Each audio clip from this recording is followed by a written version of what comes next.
Une première question sur la langue même du Coran.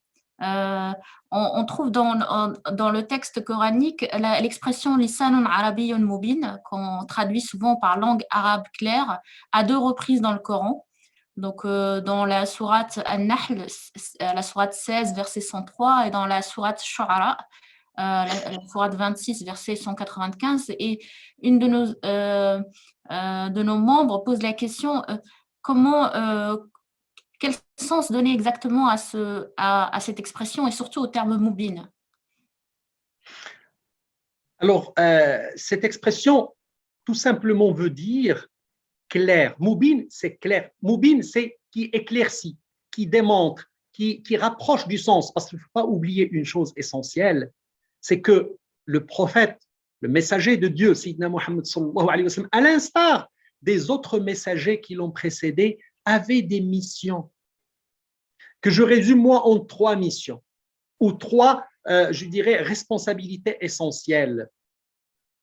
Ils avaient d'abord la mission ou la responsabilité de transmettre le message divin à l'ensemble de la communauté.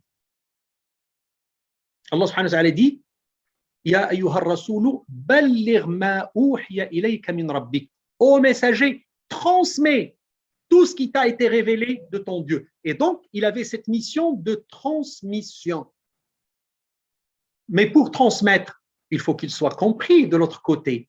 Et donc, il doit transmettre en la langue, c'est-à-dire il doit utiliser le support, la locomotion, c'est-à-dire la langue qui est parlée par son peuple. Et c'est pour ça qu'Allah subhanahu wa ta'ala dit dans le Saint-Coran وَمَا أَرْسَلْنَا مِنْ رَسُولٍ إِلَّا بِلِسَانِ قَوْمِهِ لِيُبَلِّغَ لَهُمْ.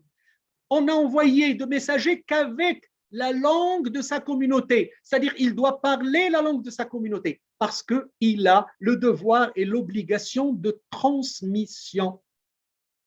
Moubin, parce qu'il a la deuxième mission. Donc, première mission, c'est transmettre. Al-Balar, Yuballir. Le deuxième, c'est Al-Bayan, éclaircir, expliquer. وأنزلنا إليك الذكر لتبين للناس ما أنزل إليهم. Allah subhanahu wa ta'ala dit au prophète, nous avons descendu, c'est-à-dire nous t'avons révélé ce texte pour que tu puisses l'expliquer, parce que les gens n'ont pas le même niveau de compréhension. Tout le monde n'est pas outillé pour comprendre le message divin au même niveau, parce que ça nécessite beaucoup d'expertise, une parfaite maîtrise de la langue, il y a beaucoup de choses qui doivent être assimilées. Et les gens n'avaient pas tous cette spécificité. Et donc, le prophète avait cette deuxième mission, c'est d'expliciter, c'est d'éclairer, c'est de faire comprendre aux gens. Donc, transmettre et expliquer. Et puis, la troisième mission, elle va au-delà.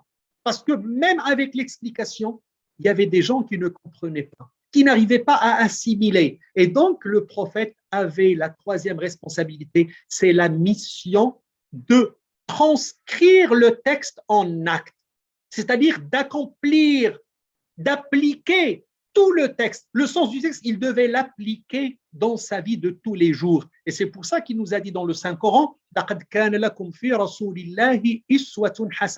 vous avez eu en le prophète le parfait modèle à suivre. Et donc, nous avons les trois responsabilités, transmission, explication et bien sûr application.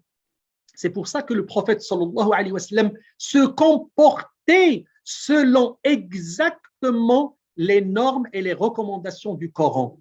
Un jour, quelqu'un est venu poser une question à son épouse Aïcha. Il lui a dit, comment se comporte le prophète dans sa vie? Elle a dit, Kana Qur'anan yamshi.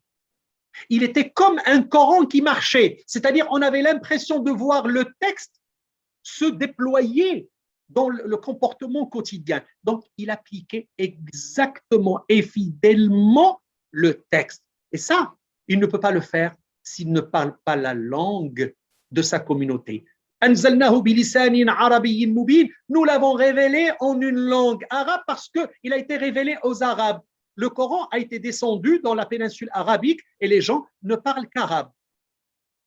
Donc, la langue utilisée. Mais ça ne veut pas dire qu'il y a une supériorité. Non, non, non. C'est que le Coran a été révélé dans cette langue, Mais aujourd'hui, nous sommes 1,7 milliard de musulmans, moins de 300 millions qui parlent l'arabe. Est-ce que ça veut dire que 1,4 milliard ne sont pas bons? Est-ce que 1,4 milliard de musulmans doivent être évincés, doivent être exclus? Absolument pas. D'ailleurs, et je vais le dire avec beaucoup de regret, nous regardons, nous constatons, nous voyons dans des pays non arabes des comportements tellement exemplaires, tellement proches de la réalité, de l'essence de la religion, que ça nous fait du mal, que dans nos pays, on s'en éloigne.